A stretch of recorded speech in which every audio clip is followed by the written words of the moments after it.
You're tuned in to a one-take podcast production. You're listening to It's Not Fantasy, It's Reality. Street dreams are made up these. Niggas push beamers at 300 E's. A drug dealer's destiny is reaching a key. Everybody's looking for something. Street dreams are made up these. Shorties on their knees, but niggas with big G's. Who am I to disagree? Everybody's looking. Man, I'm a little rusty. Y'all see them transitions wasn't as smooth as you like to be.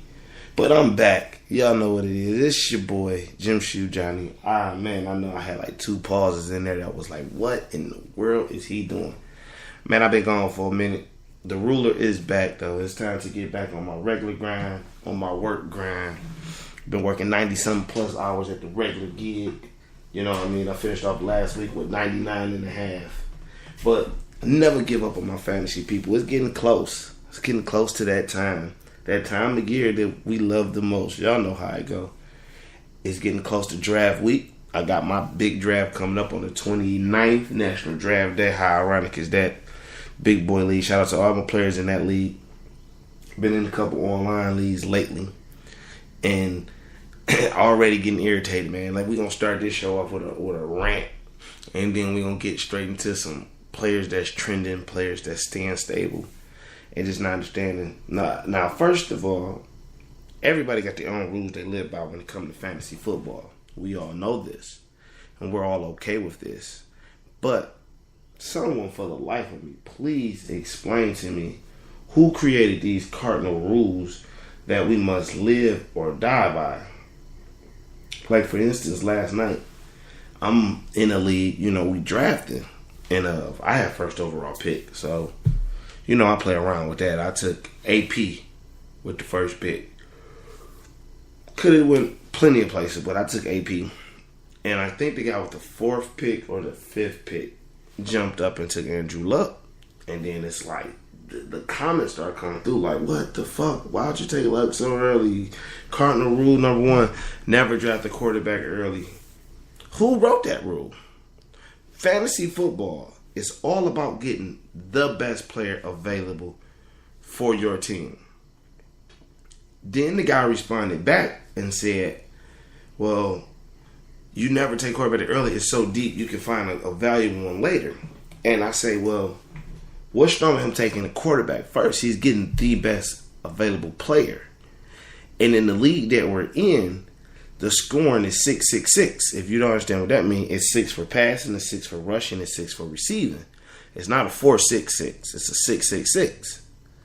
So it's no way in a 6-6-6 any running back is more valuable than a QB. This goes back to knowing your league. If it's a 6-6-6 and he's taking Andrew Luck, who had over 40-something TDs last year, that's 20 times better than anything Le'Veon Bell's going to give you. Le'Veon's going to stop at 12, 13 touchdowns. So they're ragging this guy, just ragging him. So now me and this guy, I'm not even paying attention to the draft. Because me and this guy is like arguing. He's like, oh, we'll see how well you do at this. It's all about getting the best player. I said, well, if that's the case, since you say the quarterbacks are so deep and so far in between, and running backs, you need the top 5. If that's the case, I repeat, and I'm stealing my boy Chris Thunder on this, because he brought it up.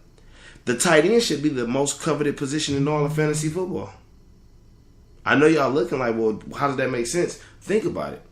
If a person say you don't draft a quarterback that early because they're so invaluable, you can get them later, or you can get, they quote unquote say you should be able to get Luck in the 3rd or 4th. But if they're that valuable, as we think they are, why not take a tight end first? And then he said, well, yeah, one that catches touchdowns. Gronk is a fucking machine. He's the best. He's the best tight end. We don't know what Jimmy Graham is going to do over in Seattle. We'll see. But Gronk is the best for sure. So if we're talking about jumping the gun in the first round to take a running back / maybe wide out, Why wouldn't Gronk be the number one player in all of fantasy football? His quarterback only knows him. His quarterback only loves him. No defender can stop Gronk. So what's the argument? But that's what I'm saying. The complaint is, oh, you don't think quarterback? Fuck y'all and y'all stupid ass rules. You go through what makes your team complete. Like, you go through what makes your team complete. That's the point of being fantasy. You have players that completes a certain team that you're trying to build. Last year, I did take the concept of drafting a quarterback late. I drafted Tony Romo in the 7th round. But also last year, I did not have one number one receiver on my team. I had all number 2s from Jump Street. I started off the season starting rotation at wide receiver, Golden Tate, Emmanuel Sanders, and I picked up like Mohamed Sanu week 2. No number 1s. And I won. And I didn't win, like, surprisingly. I easily won throughout the course of the week. So now you're going to slam me for not taking a top-tier wide receiver early? It's all on what you're trying to build, people. Let's pay attention to that, man. Don't get caught up in all these nerds talking on the websites and the blogs.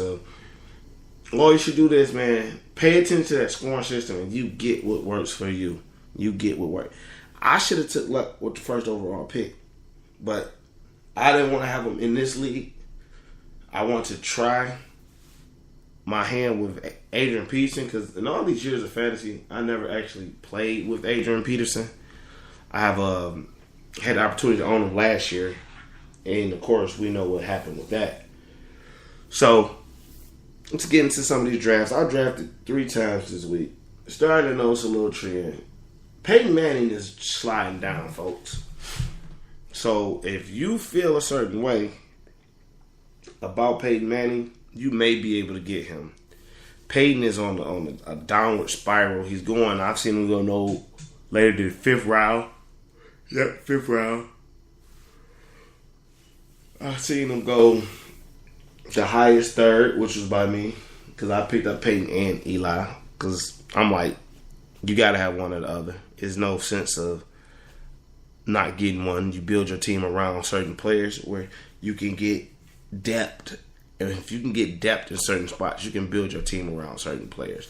If I can be heavy at the wide receiver, I can pass off with Eli. You know, plus I get a free ODB to counter whoever has Odell Beckham. So, this was a short show. I'm about to raise this show. Sleepy as fuck.